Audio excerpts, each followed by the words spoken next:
Good morning, good afternoon, good evening to the multiple people from all over the world here joining us today. I want to welcome you to PETRA's second webinar on drill and blast optimization using digital twin models. This being PETRA's second rodeo, we know exactly what we're doing and you really shouldn't expect anything to go wrong whatsoever. I thought that would be a lot funnier than it was, but that's okay. I chose not to go with the laugh track this time, at least. But my name's Leon Morgan. I'm head of partnerships here at PETRA, and I'll hopefully running things a little bit smoother from here on in. Look, it's great to see so many people here from around the globe, and we're really excited to have you join us. And thank you for all your support on this. We're really excited to see how overwhelming it's been, people joining. It's fantastic.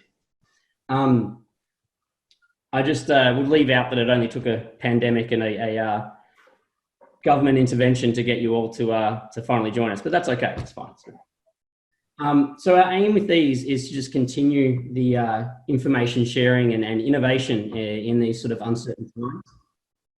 And we are already planning more of these with focusing on other parts of the value chain, not just drill and blast, so do keep an eye out for that and watch the space. I imagine that after the last few weeks, everyone's pretty familiar with Zoom and every other conferencing platform available right now, but just some general housekeeping. Again, we ask that you stay on mute for us, please. There is a chat function at the bottom. Please use that to ask any questions basically at any time. Myself and the panel will jump on those when we can. So we are recording this, as I've mentioned before we got started, and with the aim to share on social media too, so keep an eye out for that. But with that, you didn't come in to listen to me. So some introductions are in order. Firstly, we have Dr. Alan Tordoir. Hopefully I got that pronunciation right, mate. Not bad. Did my best. Alan has an undergraduate and master's degree in mining engineering from the University of Leeds. He holds a PhD relating to blast-induced rock mass displacement from the University of Queensland. Alan has 20 years of experience in the mining industry in operational, consulting and applied R&D roles across various commodities and what looks like 5 continents, both in underground and open pit environments, which is fantastic. If you want to thank him for joining us, that would be great. I can do that for you because, again, you're all muted, and I'll keep you for applause. Thank you. So, secondly, we have Dr. Sarma S Kanchibotla, who was formerly from University of Queensland, is joining us. You want to give us a wave? Sharma has 35 years of industry and research experience in the fields of drilling, blasting, and mine-to-mill optimization. Being one of the pioneers in developing mine-to-mill processing in the late 90s, my mistake. His company, Seshat Consulting, is one of the few drill and blast consulting companies working globally today. So we'll thank him for joining us as well. New way. Say again, sorry? No, new way of wishing nowadays. Yeah, exactly. Well, if it's good enough for TV sitcoms, it's good enough for us, right? So we also have PETRA's own Penny Stewart with us. Penny has 20 years experience, including working as a drill and blast engineer in the Super Pit here in Australia through the late 90s. Penny's PhD is on minimisation of dilution in narrow vein mines, developing with that an original empirical drill and blast models to enable more accurate narrow vein stope design. And was a lead researcher on the Queensland University Mass Mining and Technologies Blast Preconditioning Project. So we'll welcome Penny with another round of applause, and you're also very kind for doing that. Thank you. So, over the next hour, Penny's going to start us off with a demonstration of MAXTA, which is PETRA's product, latest drill and blast digital twin modeling software. Then we'll lead into a panel discussion with the good doctors, with an opportunity for further Q&A. Again, feel free to ask questions at any time using the chat functionality, and we'll address them where appropriate. Again, we welcome screenshots, sharing on LinkedIn and so forth. Please just be sure to tag Alan, Penny, and Sharma. And with that, I will pass over to Penny. Thank you, Leon. Thanks for that introduction. And thank you everyone for joining us from really all around the world. It's really cool to be able to talk to you all tonight, or this morning, or this afternoon. Just before we do switch over to the demo, I know there'll be people on the line or on the call who aren't that familiar with MAXTA, so I'm just going to do including this introduction to MAXTA and the demo. It's just going to be 10 minutes, and that'll then give plenty of time for questions and answers and discussion from the panel.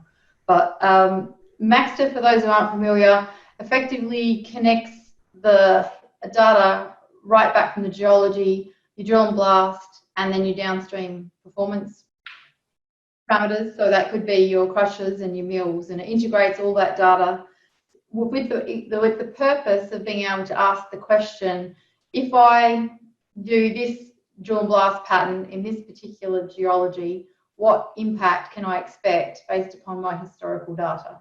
Now that enables you to do in the software quite a few things. Enables you to find out, like ask those questions in a simulation environment, but it also enables you to ask questions around what was my best blast pattern in that geology, and then help some of the other engineers effectively learn from that experience, so that your best engineer can be teaching effectively your new or junior engineers through the software. That's pretty much how it works. To date, just for those interested in the technical side of it, all of the models that we have are machine learning models, but we have on our roadmap plans to integrate empirical and physics-based models so that it becomes more extensible. And what that means is then you'll be able to ask questions outside of your historical data. So that's a summation. I'll now share my screen, and I will switch over to the demo to show you what it's all about. Here we go. So I've got the first one open. How it works, and I'm not going to go through all of the uploading the files because it takes a bit of, it takes maybe a minute or so. But in your normal mine planning software, the engineer defines a polygon. Now that polygon can correspond to the blast polygon, or it can be a zone of whatever size you are simulating. So it could be something as big as 100 meters, or it could be something as small as 10 meters. And we've got customers doing it for differential blasting. So some customers will actually have 8 to 10 zones. Now this I'm going to show you tonight is, today, is an example of a throughput model for a crusher. And in this case, they've got 6 polygons, and I'm going to show you 3 results that I think are somewhat interesting based on that historical data.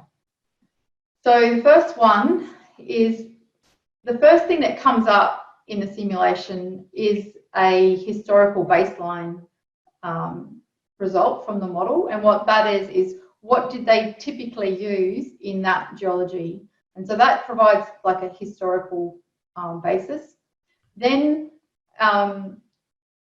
the next option is then for people to have the optimized, and tonight I'm just showing you the optimized ones, because to go through the simulation it takes quite a long, if you do it one step at a time, it can take a while. So I've actually populated it with the historical optimum for tonight, a little bit different for the last demo.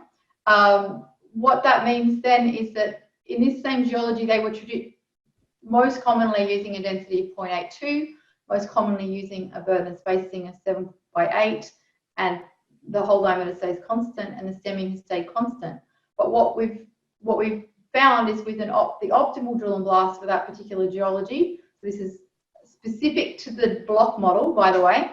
So in the back end of the software, what it does is it has a copy of the block model, puts a 3D shape around that, runs a query effectively of what is the tons weighted average, all the geology features that go into the simulation model. And you'll be very interested to learn that sometimes it's things that we haven't traditionally associated with drill and blast. So you might be geochemistry, it could be lithology, or that one you might expect, but it's some of the features that you see there are not necessarily the things that go into your traditional fragmentation models. So once that's run in the background, that's how that's the basis for simulation. And that prediction, based on the historical data, shows that their throughput went from 2,040 tonnes per hour to the optimised value of 2,400 tonnes per hour, which resulted in an increase of 17.6%. Okay, this is, and I'm showing you the optimisation result today.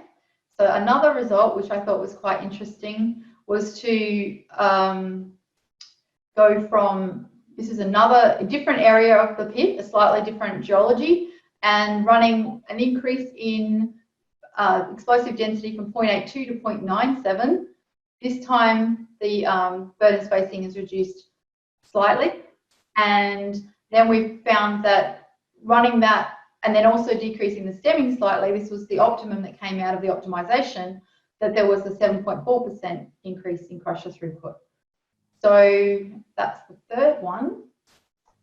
The fourth, sorry, that was the second one. The fourth, this number 4, which is the third one I want to show you. Again, there was an increase in the density for the optimum, going from there. Historically, they've been using 0.82 in this particular domain. And then they again decreased the, actually, I think I need to change this one. I just realized why it hasn't changed. Sorry, guys. We've gone 4, so I've got to change that one to 0.97, that's correct. 6.5 to 7.5, 5 metre stemming.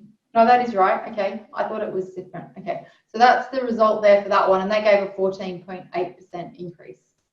Okay, so these are just some examples from one mine. The last webinar we ran, I ran a slightly different, I ran the actual simulator. That does take a few more steps to come up to the optimum. So I'm going to leave it there now and hand back to Leon to continue. Thank you. Thank you, Penny. Appreciate that. So if you do have questions on that presentation itself, feel free to jump in the chat and we'll get on those as we go. I've got a few here that we've put together just to kick things off. But before we jump into too much, I just thought I'd pass to Alan and Sharma. Just, do you have any general thoughts you want to add on that? Perhaps we'll start with you, Alan. Yeah, super. Thanks, Leon. First of all, good morning from sunny England. It's great to see a lot of known names and faces on the call. So, and I guess other industry colleagues. So thanks for coming out. Just a word, thanks. I trust that this finds you all well in these unique and uncertain times. As Leon mentioned, it's definitely providing some interesting opportunities. On that, I think, I very much welcome these interactions. I don't think we talk enough as an industry. I don't think we collaborate enough. And I really see these webinars as an opportunity to seed ideas and to bounce ideas across, because I guess collectively we will move the industry forward rather than in isolation and silos. So thanks again. Yeah, perfect, man. And Sharma, do you have anything you want to just to kick us off with? No, I think I just follow up what Alan said. Now it's a great initiative, not like Petra has taken by doing this webinar. It gives an opportunity, and I thank Petra and also all the other guys. And as Alan said, a lot of people I know, I think I have not met them for some time. It's an opportunity to at least see them across the screen, not directly, at least across the screen we can see them, which is good. As I said, I participated last week in this, and I'm looking forward for these interactions, and I'm pretty sure by these interactions we can improve the overall knowledge for the industry, and then we can definitely in these tough times, this is a great initiative. Yeah, and thanks again, Petra, for giving the opportunity. Yeah. Yeah, perfect. Thank you, Sharma. So I might start off and with you, Alan, again, if I may. So I'd like to just start by focusing on, we're talking about digital twin modeling and machine learning and the digital world here. How do you see that interplaying with the real world and the business world when it comes to implementing and using such things for optimization? Absolutely. Thanks, Leon.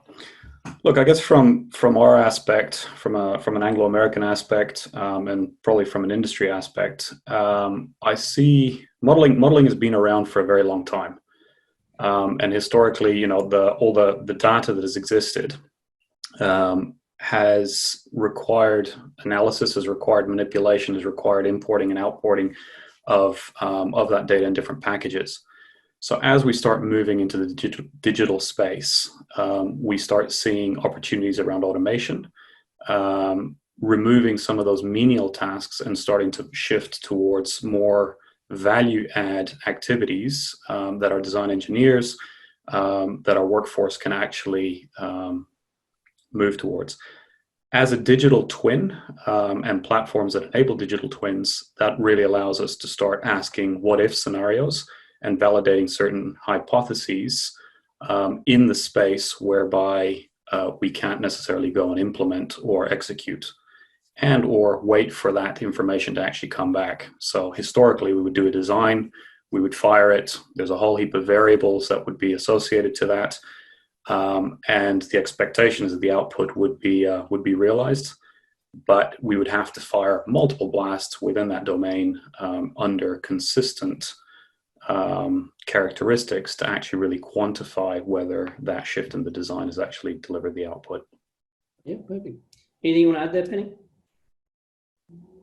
No, I think that Alan's done a good job there.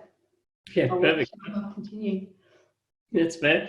No, fantastic. So, when we talk about this and implementing this type of technology, what are sort of the short-term goals, and then also, and how can that be leveraged for longer-term strategies when it comes to enacting this sort of technology shift in mine planning? Absolutely. Look, I think from a short-term perspective, the drill and blast engineer has multiple stakeholders, whether it's the load and hold process for diggability, whether it's mill throughput, whether it's community relations, environment, always on the guise of safety, of course. So in the short term, it really enables decision-making and optimization or maximizing the output for as many of the stakeholders as possible, ideally all of them.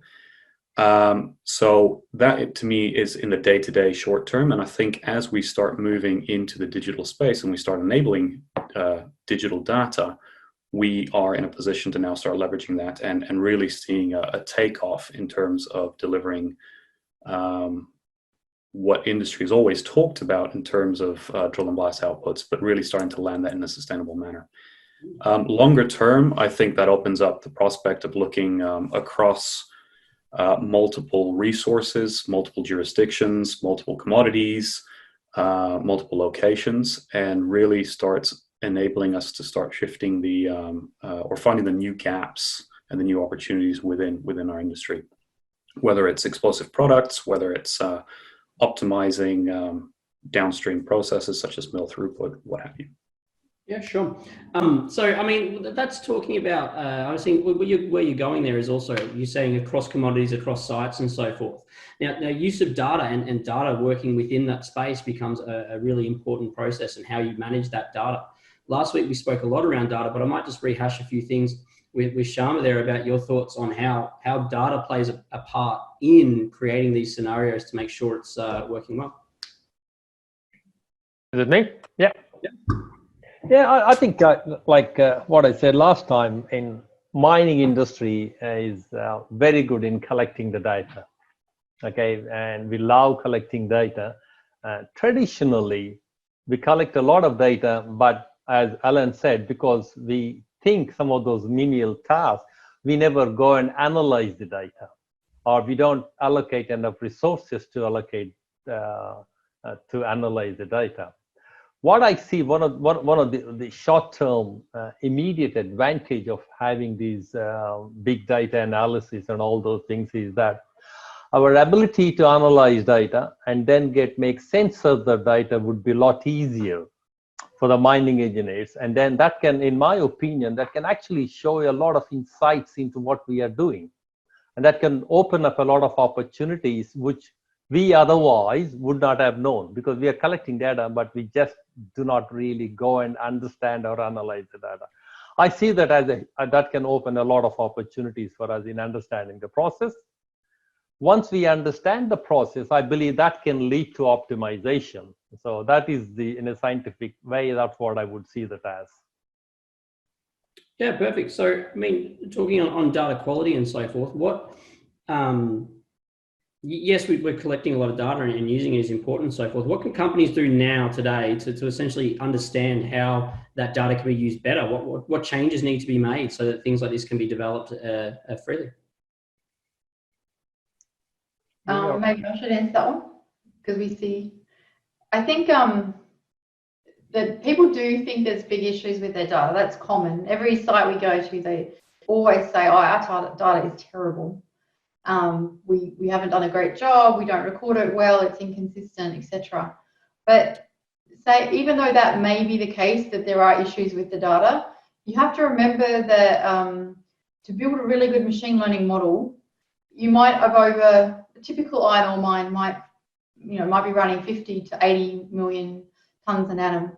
If only half of that is good, usable data that you can build a model on, that means you've still got 25 to 50 million tons of history that you can build a model on, and that is an incredible, that's like multiple orders of magnitude more than what you have when you contrast that to what we do now, which might be, you might run a mine to mill program, it might go for 6 months, you might run maybe 500,000 ton blast, you might have 10 of them, so you might have at the most 5 maybe million tons of ore to analyze. And even then, you don't necessarily have the ability to track all that ore, because you may have other shots getting mixed in as well. So that ability to build a model of all of that mining history is something that is a new opportunity for mining, I believe, and it's showing us things that we didn't know before. It's quite exciting. Sharma had made an interesting point just before about the insights and the understanding. I have to admit that the way we currently do it in a product, in a software, we don't spend enough time actually getting all the insights out of the data that all this integration work that we do. We can tell them what their optimal blast design is. They can ask what ifs through the simulation. That's great. But in terms of fundamental understanding that you can now get from these models, I don't think we're giving it enough attention. We do get asked now and again questions. We'll pull out some results, at the customer's request. But I think there's a lot of very rich, valuable knowledge there. And Sharma and I talked about this last week. There's opportunities for more collaboration between the blasting consultancies and them getting access to these data sets and them finding insights that perhaps don't immediately become apparent when you're running a what if scenario. So yeah, there's a lot of value there being created by this sort of big data approach or digital mine to mill. So I might, there is a question there on the ground, but I'll come back to that in a second, just because I want to continue on this point for a moment. And we talk about consistency and sustainability across long-term drill and blast programs themselves. And obviously data comes into that, whether it's using machine learning, digital twin models, or simple just decision-making and other modeling. I mean, Alan, that's probably a good spot for you because you are part of this very heavily. How do you see these changes creating a difference in program development? Good question, and I think something that we need to recognize is the interpretation of what data quality means. So it will mean different things to different people or different functions. And I guess in context of what Penny's just described is if the numbers are accurate or whether there's a lot of noise or variability within those numbers. But more holistically, I think one of the things that we collectively, the royal we, struggle with is really the interconnectivity between the different functions and the different management systems. So what I call data governance or stewardship across different platforms, across different departments within an organization to seek a common goal. And I think that is an absolute fundamental that has to be in place, that if we want to start layering these technologies and layering the delivery of value, that has to be in place. So within Anglo, one of the things we've done is we've standardized our drill and blast design and reconciliation platform. So now we've got a consistent way or consistent data entry for all of our data. that then allows cross-pollination or analysis across all the metrics, all the commodities, all the regions, and puts us in a position that when we start engaging with other management systems, we can then have, let's say, one API, if you will, as opposed to multiple and being divided and conquered. So to me, I think that's a piece that is still often ignored, and that's potentially because we treat it as we are technical drill and blast people. IM does what IM does, data analytics does what data analytics do, and we don't truly integrate those or break down those silos and start enabling the process to actually take hold. Fantastic answer, mate. Sharma, do you have anything to add there, especially around data and how it can play a part? Yeah, that's really excellent. I see this quite often whenever I go to the mine sites. Or not. It's not only that we got the silos across the departments, we also silos across the databases. Okay, and one of the things which I always find is most of the mining data is collected in the sort of like the mine planning software or mining databases, and as soon as you drop the ore into the crusher, that data is captured in another software, the PI or DCS or the milling software. And one database is a spatial domain software, other is a time domain software. I found it really fascinating. It's been known for a long time that impact of one over the other is significant, but I still see the integration between the two, the chasm between the two is still as deep as what it was 25 years back.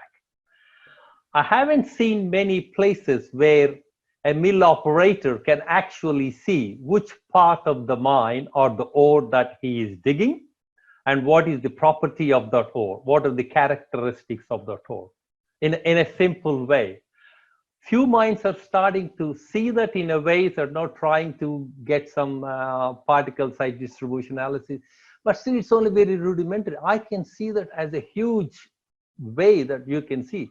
The guy who is operating in the mill, which is one of the main things which in terms of the value wise, he really doesn't know where he is getting the ore from.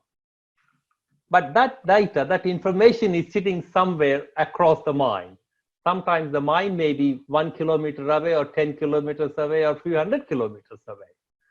That's probably, I again see that integration makes a huge difference in terms of what Alan is telling and how we can actually cut across the KPIs and then try to make the KPI that actually captures the overall value to the business and also risk to the business. At the end of the day, that's what we're trying to manage, how we can increase the value and then manage the risk. Connecting the science of what we're doing with the business aspects as well. I think, Penny, do you have any thoughts on that? Yeah, that's actually a really interesting point that Sharma raises. It's getting a little bit off the drill and blast, but it's highly relevant to what we do as well. We have just recently, we've been doing a lot of process prediction and how do different ores behave throughout the plant now for a few years, but we're now moving that MAXTA, what we call MAXTA process, and most people think process, that's going to be processing plant, right? In mining, that's what we think. But we're taking that MAXTA process and we're actually applying it now with the mining schedule.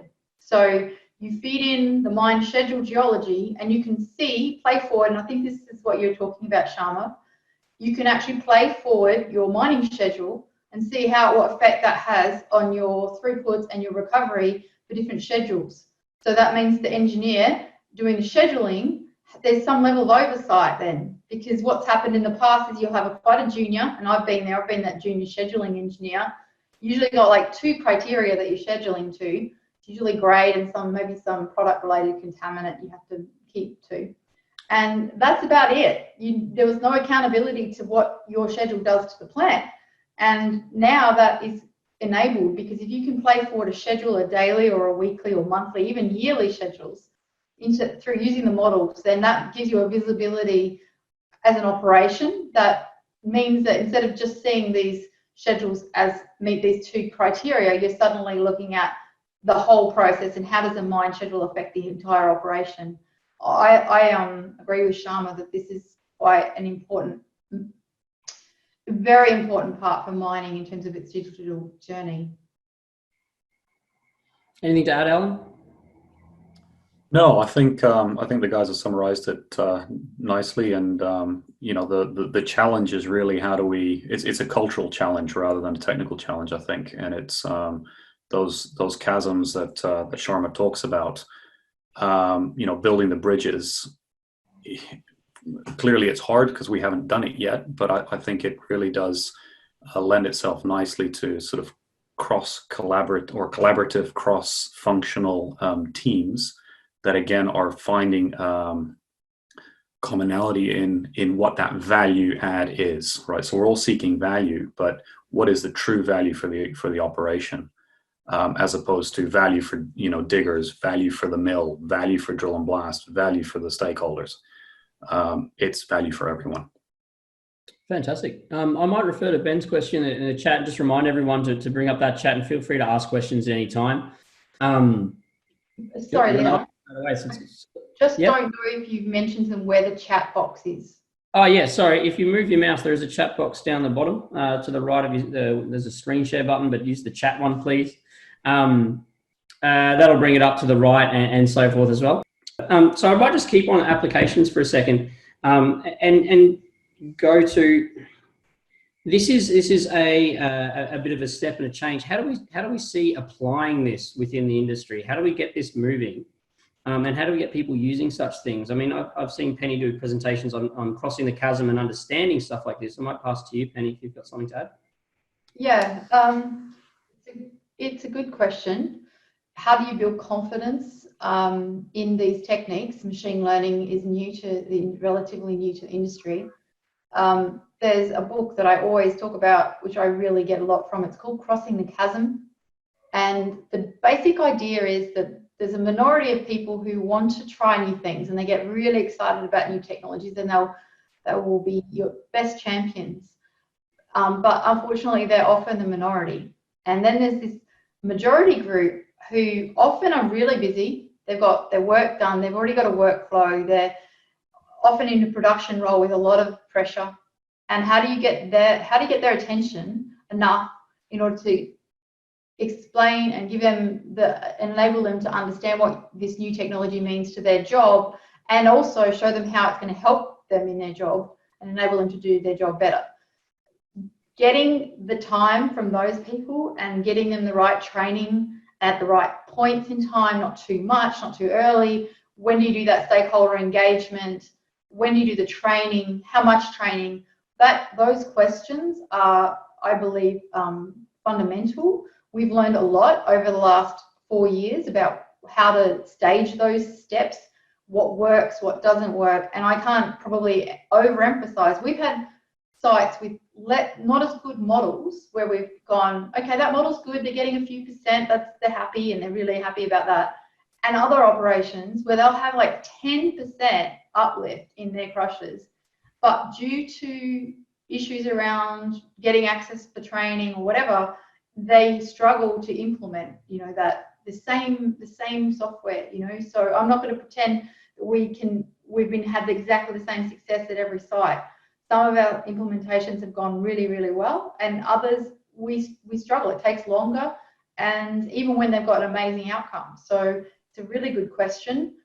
My advice is to read that book, Crossing the Chasm. It's helped me a lot. Yeah, fantastic. Have you had success there, Alan? Yeah, I was just going to compliment what Penny says. So 100% aligned with those comments. I think, in addition to that, leadership and bold leadership is paramount in this. So as these technologies are unraveling, and you know, everyone has that gut feel that it will add value, but we just go softly, and we don't really want to fail. I think that's where leadership steps in. And there's two aspects to that. One, I think within Anglo today, we have we are digital hungry. So we're on that journey, and that's being enabled all the way from the top down, you know, and is really a drive for the organization. So we're permitted to seek it out, if that makes sense. So That's one aspect. The other one is around being bold to try something. And, we often talk about pilots, going away and doing a case study or a pilot, which, to Penny's point, sometimes is successful, sometimes isn't successful, and that could be based on a myriad of variables. But I think if you have a strategy, then go hard. And yes, pilot it, but pilot it with the intent that there will be some very quick wins and follow-ons from that, as opposed to going and trying to solve 100% of the pilot and demonstrate the value before you take the next bold step to roll it out to other operations. And in our space, I made mention about the design and reconciliation platform. We made a decision that right up front that was the way we wanted to go. And we didn't pilot it at a site, we piloted it at 6 sites. And we made sure that those 6 sites across multiple commodities and jurisdictions regionally, we hit it hard. And we didn't know whether it would fail, but it was a huge success. And very quickly, all the other operations, so another 12 operations from there, were fast followers, and there was a pull. So again, I think it's being bold and then going hard. Go hard or go home. I like it. So we might just jump onto some questions here. You've got Ben, which has asked about your views on the applications of drill and blast techniques such as this in underground and selective mining spaces. Okay. Yeah, underground is something we were targeting to get into this year, 2020. The most likely first underground target is more likely to be on the larger scale mining, probably an SLC.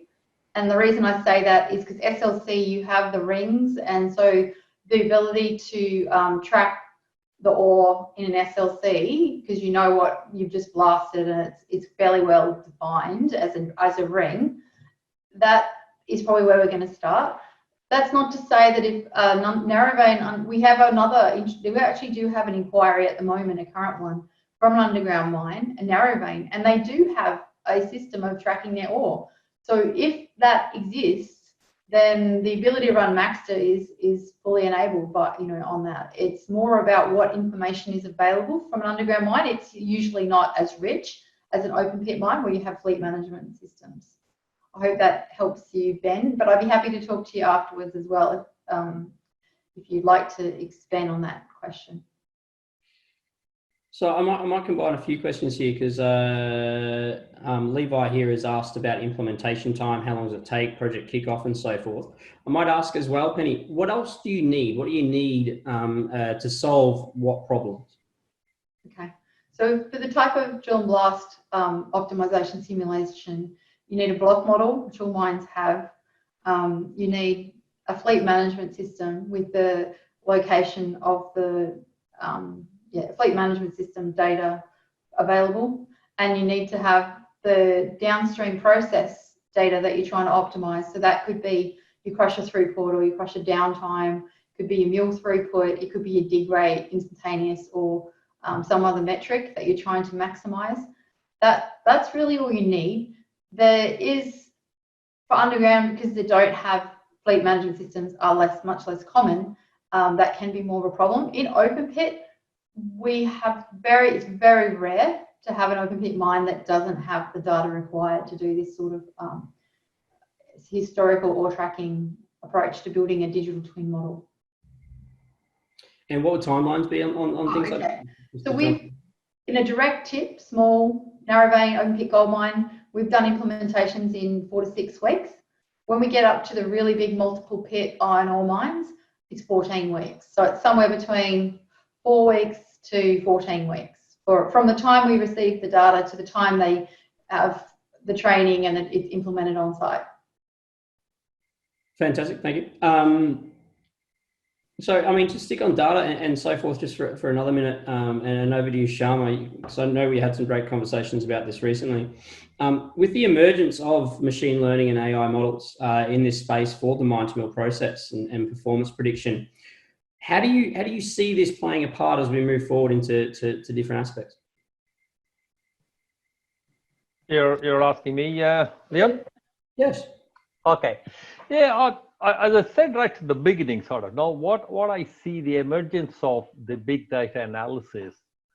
One thing, my background as a researcher, as an academic, and then also the work in the mine is, it will provide me an opportunity to understand things which would have made it difficult for me earlier. As I said, now we collect a lot of data, but we didn't have means or we didn't have resources to really understand what the data was telling. So one great opportunity for me is basically I can really understand data, and then that can provide me more insights. That's the first thing. Second thing is, okay, I see the AI ML models are nothing but big empirical models. Okay, that's what they are. They're big empirical models rather than small empirical models. Sometimes that makes it difficult for the user to believe them because they behave like black boxes. However, what I see, if I can, because we can see the correlation part from that one based on the data analytics, but there is very little insight about the causation. Because a lot of people who are practicing people look at the causation effect. However, that's what I see. If we can bring in the process knowledge, as I said last time, if we can bring in the process knowledge, understand the correlation, like as Penny told in the beginning, sort of, like for example, the chemistry of a block, if it happens to be the most important in the fragmentation, assuming that's what the data is showing.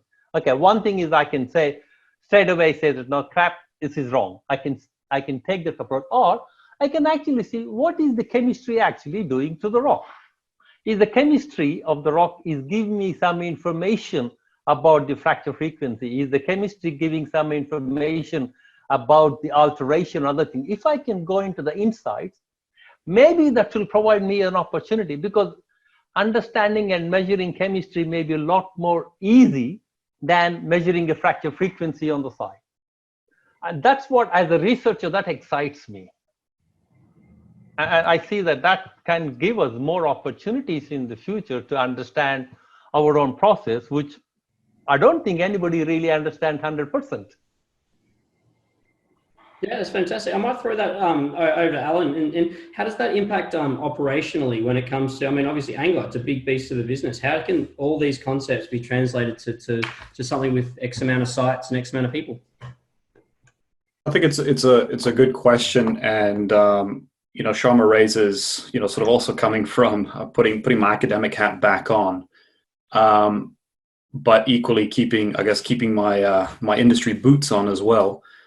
All of that has to be underpinned by an analyze and improve process, right? So to the point that a digital twin is exactly that. It is a twin, and it is not a fundamental model that will answer, I guess, some questions that may be there, right? But what it does allow you to do is explore with a level of confidence or the repeatability of a process. I guess in drill and blast, will I get the same output that I've had historically if I tweak these parameters within the data boundaries?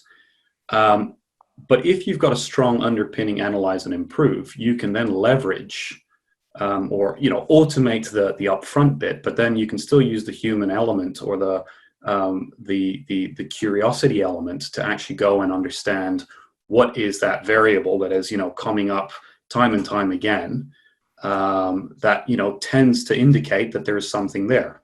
I mean, let's pull something pie out of the sky. Phase of the moon, right? If you're measuring phase of the moon and every time you have a certain result, well, today it's not intuitive to actually go and quantify phase of the moon against blast results. However, if your twin is always indicating that there's a variable that you need to explore, your underpinning analyze and improve will then go and enable you to optimize the solution. Yeah, great answer, man. Penny, do you have anything to add from a MAXTA perspective on how it can contribute to that? No, it's all good. Thank you, Leon. That's fine. Just trying to pass it around. I use phase of the moon, seeing as Penny's sitting out there in space. Yeah. Right, so that way it came from. Perfect. So we did have a question here around life of pit and what So there's a really good question here from Ryan around current ore sources are nearly at the end of their life, and they've got a heap of new smaller sources coming online. How does systems like this, how can they play into older assets like that? He's asked specifically about minimum life of pit that would take to build it. Can I also move that same question onto greenfields? So brand new sites, how can this still play a part and be used effectively there? I might start with you, Penny. Yeah, thanks, Leon. That's a good question. So I'll start with Ryan's question about minimum life of pit. Now, I'm taking that to mean, and please correct me in the chat if I'm wrong, I'm thinking you mean how much historical data do you need to build a model? So if that's the question, then we usually require at least a year of data. It does depend on the fidelity of the downstream process. So if you have really good downstream process data, then you may need less than that. And if you have poor, like say you only have shift by shift performance data, then you might need to go back 4 years in order to build have enough data in the model, okay? So it does vary a bit. But if you have really nice online weightometers or something like that, then you could probably a year of data, even less, maybe 6 months of data. That the caveat I'd put on that is that the ore needs to be representative of your ore body. So if you've already been mining in one of the cutbacks for that whole 6 months and you plan to move into a totally different domain and you haven't mined any of that in the last 6 months, then in that case, the caveat would be that you do need to have some representation. It doesn't have to be equal, because one of the benefits of machine learning is it doesn't, unlike statistical models, which can be biased by the amount of data that you've actually fed it, a machine learning model is not biased. So if you have 10% of a particular domain in your historical data and it's 50% in the future, it doesn't matter that that was only 10% in historical data. As long as it's represented, you'll still get a good model. Which leads into the second part of which I think Leon's question is, how relevant is this for greenfields? Right now, could a big mining company could use its multiple assets, and I think Alan, when we've talked in the past on this, had some ideas around this. A company which had multiple, say, porphyry copper operations could get to the point, if you run this at multiple sites, where you could start to generalize these models. Has that been done yet? No. Leon and I have talked about getting a grant from Mirawa in WA to do that kind of analysis to see how generalizable these models are to adjacent ore bodies. That's a topic more for research at this point. But moving back to more of a brownfield, which is I think where Levi's question is, that is quite doable. So if you're talking down strike or down dip, similar domain, similar, maybe not exactly the same ore body, but within the same region, then it's quite possible that you could extend and learn from the, from that, your historical data in your current operation, and then use that for studies. And we are getting inquiries along that line. In fact, we've done a couple of projects recently in the area of using MAXTA. This is not for drill and blast, but this is for things like estimating recoveries in adjacent ore bodies, and even getting into estimating grade in adjacent potential ore bodies as well, because you can use not just, instead of just estimating something based on like one variable, you're estimating something based upon everything that's in your block model. And that is quite a different way of doing estimation of all of the factors that would feed into a typical brownfield study, like whether it be a PFS or an FS. So I might keep on that for a moment, and this comes to something we spoke about, Alan, recently around a playbook or a recipe book that you might use for drill and blast throughout an organisation like Anglo. How do you think models like this and systems like this can play a part in developing such things to make better, quicker, faster results? Yeah, the terminology that we use internal to Anglo is a term of reference. So your designs will be guided by a term of reference. Sharma uses the terminology of a recipe book, but ultimately it's what is the recipe or the term of reference that has consistently delivered a result. and then that would guide your next design to give you that result. Again, underpinned by an analyze and improve scenario, where I see technology, digital information, and sort of algorithms and digital twins supporting that is, again, in that verification of, well, the term of reference will be based on data. The digital twin will be looking at that same data, and you will then be able to make tweaks proactively to see the impact of that design output, as Penny showed at the beginning of this presentation or discussion. Basically, it allows you to explore, that what if scenario, and then you go and you execute it. And I guess with big data, it gives you confidence. It gives you, improved confidence intervals that you will actually hit that output. I guess there is a small caveat in all of this. That is, you have to execute your designs. This is not an excuse for having a design and then not implementing that design in the field, right? So you have to have that discipline that if the design says a 5x6 burden and spacing, you can't go and deliver a 5.5 by 6.5 because then your data is ultimately a 5.5 by 6.5 data set. Could give you the result, in which point your original design or your original term of reference is not applicable. But again, I see this technology as supporting that, and in the bigger picture across multiple resources, if you will, or across a bigger organization, you can then start asking those questions and that commonality as, is it applicable here as it would maybe over there? So I might have one last question before we move to some final thoughts, and I'll pass this to you, Penny, talking about those sort of aspects that can be controlled. And I know from seeing it myself, but aspects that might be inputs on empirical blast models having more or less of an effect on these things. And it's things like design and actual, like Alan's just said. Do they have a long-lasting effect on what the actual models end up being? Yeah, I think you're asking me about the typical inputs to empirical and physics-based models. Yeah, so the thing is, what we're finding is some of the more, like your geochemistry, the things which are logged along the entire core length, and that might be your lithology, it could be alteration, it could be geochemistry.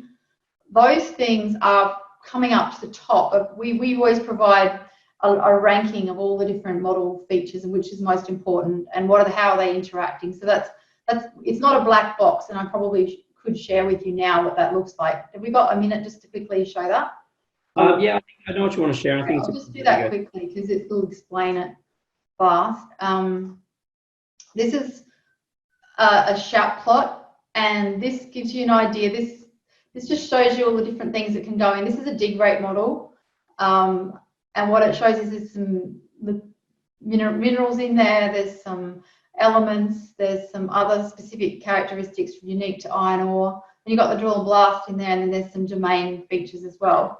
But what's important and interesting is that there's no UCS, there's no fracture frequency, there's no hardness in this model. And that was a shock to me because we've all done our drill and blast design over the years. It was a bit of a surprise that they didn't make it into that top 20 there, right? So that's the top 20 for that shot, for that operation. And the reason why I believe that is the case is those measures are systematically captured and measured, so they're very consistent ways of capturing them. The other really important factor is that their sample representation is much higher. So you're getting a much better, in terms of just a sampling problem, the percentage of the rock that you're sampling is probably a couple order of magnitudes higher than your typical sampling rate for your UCS or your hardness tests. So I think is that what you're asking me, Leon? Yeah, that's what I was implying. Thank you. So with a few minutes left, I might just try and get some final thoughts from the panel. Sharma, I might start with you since you're on my right. Yeah, I think what the last one, what Penny was telling, I think we need to be really cautious about those things. Okay, with any empirical model, with like even the AI models or ML models, let's assume one is you're having more representative data. In the other, you have less representative data. That means you have got more weightage for the data. The second thing is, as I was talking about, the causation effect of the data, of that particular variable. So that's what it is important to really understand the fundamentals sometimes is, because why you're getting more emphasis of a particular input? Is it because it's got more in numbers, or is it because it is more relevant? I think that insight is really important for us to really understand.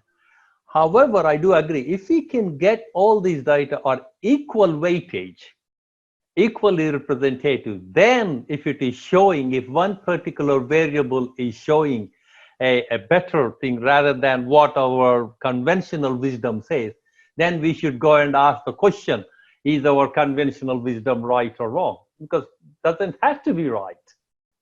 And that's where going back to my original point is, it actually excites me as a researcher, which, even though I'm not doing any more research now, it excites me because that provides me more insights into the process. Fantastic. Alan, what about yourself? Anything to add? Yeah, I think Sharma raises a very valid point. But I think as a closing remark, the currency for all of this is data, right? And it's how do we commoditize it, and how do we ensure that that the data, going back to, I guess, the word integrity, and I mean that in the holistic sense, but how do you make sure that what we're capturing is what we want to be capturing and ultimately leads us towards what value add proposition it is. So, I think that is the underpinning thing. I encourage, as an industry, that we work towards that. We start breaking down those silos and actually start integrating across the functions, because as we start commoditizing our data, that truly becomes the aspect that, or the lever that we can all pull. So yeah, I guess as a closing remark, again, thanks for having me. Thanks for the questions, and look forward to having future collaborations. Fantastic. And just, Penny, I will say that there was a question from Richard around. We understand people have meetings and other things to do. You're welcome to stick around, because I will try and get an answer from some people for Richard here. I just thought I'd try and keep us to an hour. But Penny, do you have anything, any final thoughts? No, just to thank everyone for, especially Alan and Sharma for being here, and Leon, thank you for facilitation. And also thank you for the questions. It comes to life when we get those questions. We never know what we're going to get, so I really appreciate them, and they add a richness. So thank you very much to those who've asked questions.